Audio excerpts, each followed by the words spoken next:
Welcome to my new channel that I've decided to do about quilting. My name is Jeanette. I'm basically a chaos coordinator, which means I'm a mom that runs my kids all over. I'm a self-taught quilter, if you're wondering my expertise. I am not a world-class quilter by any means. I'm very down-to-earth, very simplistic, and I'm here to help hopefully show you how to do some tips, tricks, and learn how to quilt eventually. The first thing I want to go over is some of the utensils and things that you'll need to use. One of the basics that you're going to absolutely love to hate is the basic iron. Yep, it's about as fun as watching paint dry, but it's a necessary evil of quilting. The next thing that you're going to find that comes in very handy is going to be your rotator cutter, along with some rulers. I have 3 because I'm, chaos coordinator. I can never decide. They all serve their own purpose, and we'll get to those as we go.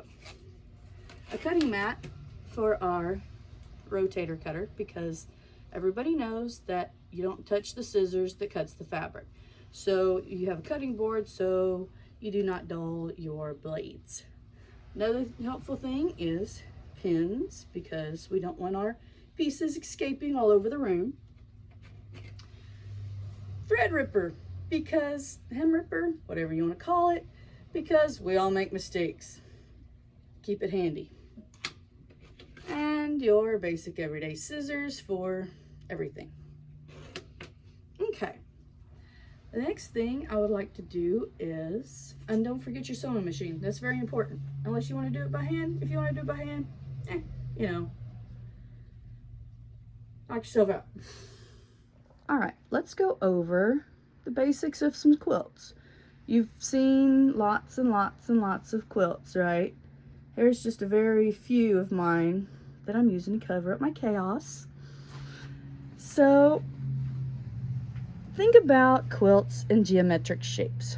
Most of the quilts, when you look at them, are basic squares. It all comes down to the square. Granted, sometimes we get some curves and some circles, and I'm not a big circle fan, so most of mine's going to be pretty straight lines. But we do those occasionally. Now, some of these are going to be your basic little tiny squares. Oh no, tiny squares, that looks so hard, doesn't it? It's not as bad as it thinks, I promise, but we'll get to that later. Rectangles, see, rectangles, simple. 2 rectangles make a square. And let's see what else. We've got more squares, we've got some rectangles and some baby squares. And let's come over here to our little farm quilt, where we have a square and then rectangles, more rectangles, and they all add up to a square. And actually, that's a bigger square. Let's find a better square, because I'm losing it already. But all it is rectangles and squares, okay? Don't panic. Here's a more basic.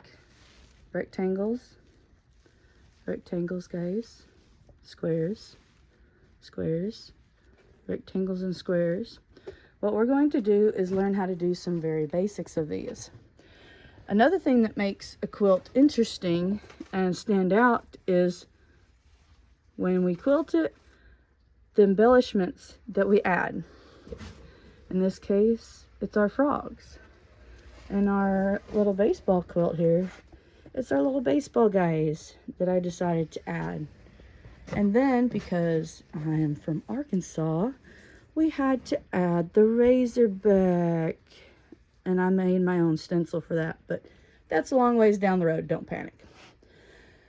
So, to get started, we're going to start with some few things here.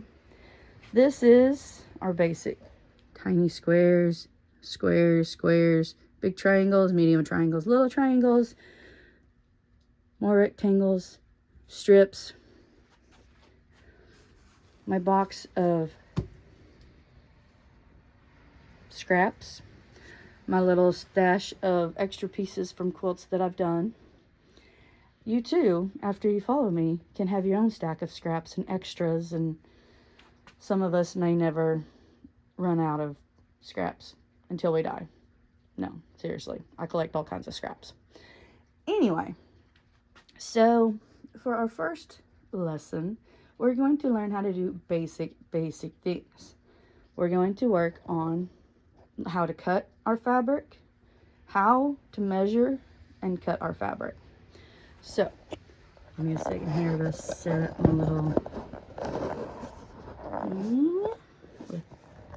without dying on it. I've taken the liberty in ironing out some fabric because, like I said earlier, ironing is about as fun as watching paint dry. So, we're going to start with some pre-ironed things. Alright, these are scrap pieces that I've done, that I've got ironed out for us already. And, actually, this is my best video, sorry guys. There we go, that may be a better angle. So what we're going to do here is learn how to cut our pieces, okay? Simple strip of fabric. We have a straight line to go by. Typically, I'll fold it up to 4 times. This also helps when you're counting squares for larger blocks later. It is a huge help. So, when we do squares, the first thing to know is when you sew your squares together, you're going to be using 1/4 inch seams. So base all your measurements off a 1/4 inch. It's very small. If you've ever sewn clothes or done other things, you know that typically they are 5/8 inch. In this case, no. It's very, because when you quilt it down, you sew all the pieces down so you don't have to have as much seam. Alright, so if you noticed on this one, I didn't fold it all the way across because there's a cut here. And if I fold it across there and I cut it, there's going to be a sneaky piece hiding in there that you're not going to like when you come up and you count and you have a block short. So the first thing that we're going to do is line our grid up as best we can. Right now, I'm going to put it down the line of the 7 right here on this folded edge. And then up here, I'm going to have a straight line. And I'm going to cut it across there. Maybe. Apparently I'm having cutting trouble today. Okay? And now we have a straight line. So, from here,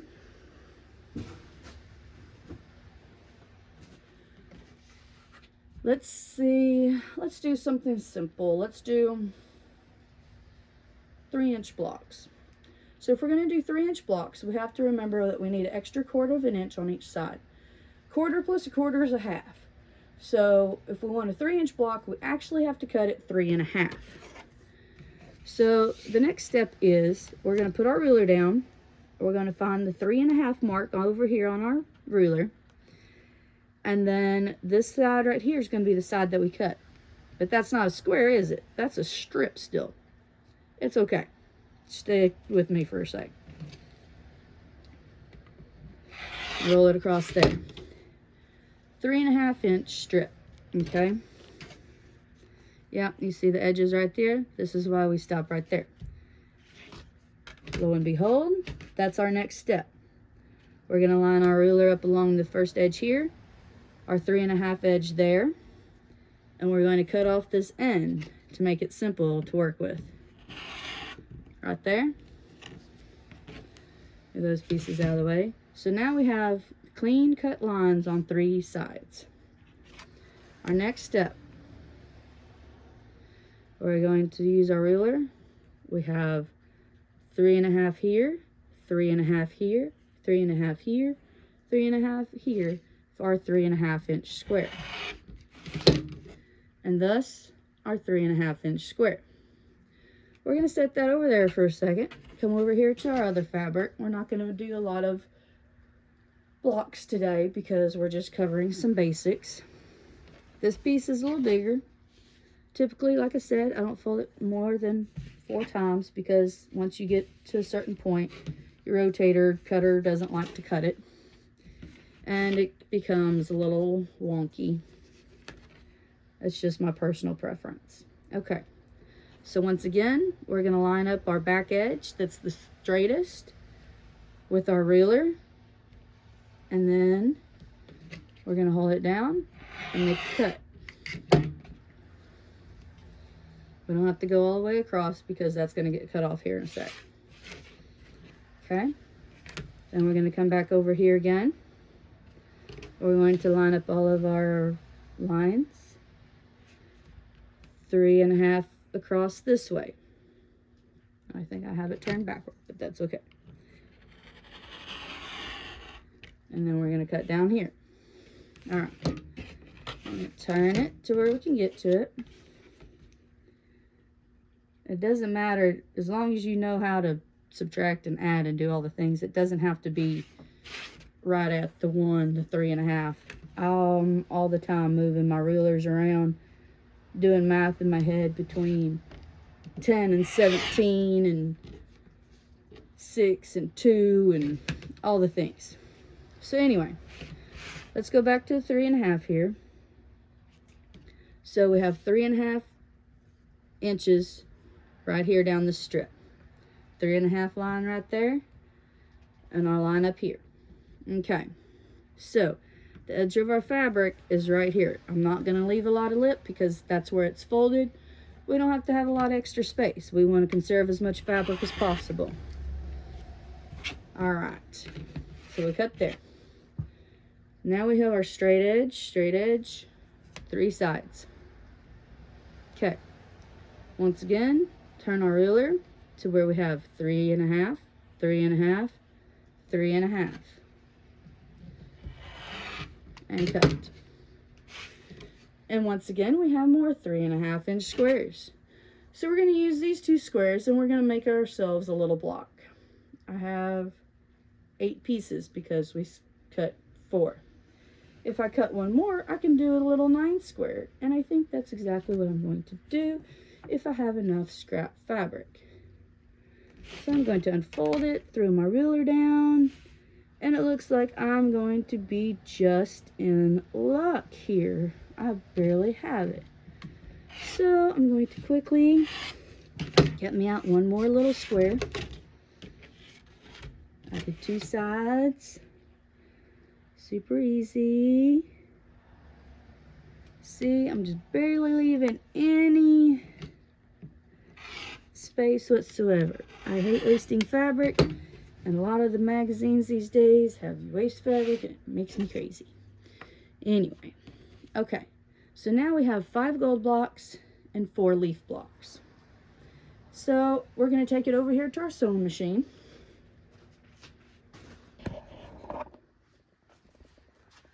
And we are going to sew them together.